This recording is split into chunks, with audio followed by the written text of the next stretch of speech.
शिक्षा व्यवस्था में सुधार लाने की लाख दावे कर रही हैं, लेकिन जमीनी हकीकत ठीक उलट है। आज भी कई स्कूलों के भवन जर्जर अवस्था में हैं, जहां छात्र छात्राएं जान जोखिम में डालकर पढ़ने को मजबूर हैं। विकासखंड कोटाबाग में पढ़ने वाले बोहरा कोट क्षेत्र में स्थित राजकीय प्राथमिक विद्यालय की हालत खस्ता हाल है, जो हादसों को दावत दे रहा है। स्थानीय लोग भवन की जर्जर हालत के लिए जनप्रतिनिधियों और उच्च अधिकारियों को कई बार पत्र लिखे जा चुके हैं, लेकिन हालात जस के तस बने हुए हैं। रामनगर पहुंचे प्रदेश के उच्च शिक्षा मंत्री डॉक्टर धन सिंह रावत से जब कोटाबाग विकासखंड के बोहरा कोट राजकीय प्राथमिक विद्यालय के जर्जर हालातों के बारे में बात की गई, तो उन्होंने कहा कि हमने इसमें डीपीआर बनाने को लेकर आदेश कर दिए हैं, तुरंत ही उनका जीर्णोद्धार का कार्य शुरू कर दिया जाएगा।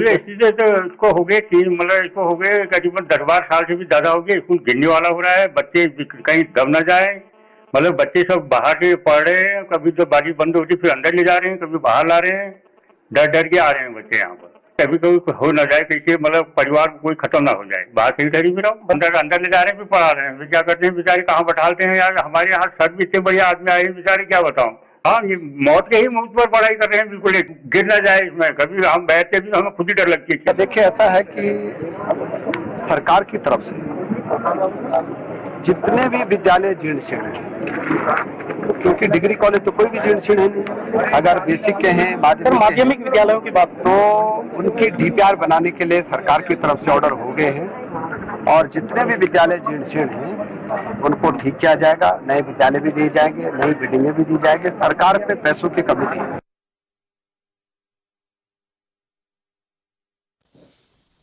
और जानकारी के लिए संवाददाता एहसन पंत हमारे साथ जुड़े हुए हैं। एहसन पंत, बच्चे मौत के मुंह में जाकर पढ़ाई कर रहे हैं। सरकार विकास के तमाम दावे तो करती है, लेकिन जब हकीकत सामने आती है तो तरह तरह की बातें की जाती हैं। जीर्णोद्धार की बात अब की जा रही है।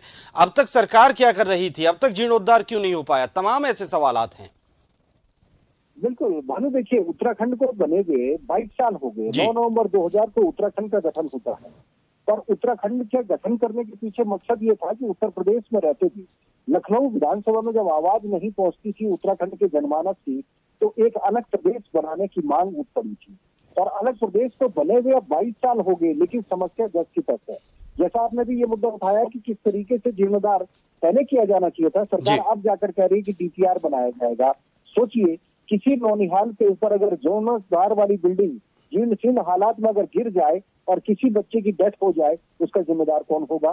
क्या बच्चों को स्कूल में इसीलिए तालीम के लिए भेजा जाता है कि उनके भविष्य अधर में लटक सके, उनकी जिंदगी से खिलवाड़ हो सके? इस बात को जिला प्रशासन, शिक्षा मंत्रालय और मंत्री के अलावा मुख्यमंत्री को गंभीरता से समझना चाहिए था। और सिर्फ वर्तमान सरकार नहीं, पिछली सरकार भी इसके लिए जिम्मेदार है। अगर सभी सरकारें ये सोच करके चलती कि डीपीआर बनाने के लिए आज उनको 22 साल का इंतजार करना पड़ रहा है, जबकि उनको मालूम है कि ये उत्तर प्रदेश के जमाने की बनी हुई बिल्डिंगें हैं, इसका दुरुस्तीकरण होना चाहिए था, संग्रहकरण होना चाहिए था, नई नई बिल्डिंग के लिए डीपीआर बनना चाहिए था, जबकि बजट की कोई कमी नहीं है। लेकिन उसके बावजूद भी मॉनिटरिंग सिस्टम डेवलप नहीं हो पाया। कि नतीजा ये है कि जीर्ण शीर्ण हालात में भी आज विद्यालय हैं, बच्चे सेहत के साथ खिलवाड़ करते हुए स्कूल जाने को मजबूर हैं और लगातार परेशान हैं। अभिभावक भी शिकायत भी कर रहे हैं, नतीजा लगातार सिफर है। लेकिन अब शिक्षा मंत्री ने कहा कि सरकार डीपीआर बना करके जीर्ण शीर्ण हालात में जो मौजूदा भवन है, जो विद्यालय हैं, उनको बदला जाएगा, नई बिल्डिंगें बनाई जाएगी। लेकिन क्या ये वाकई में बनाई जाएगी, उसको देखने वाली बात होगी।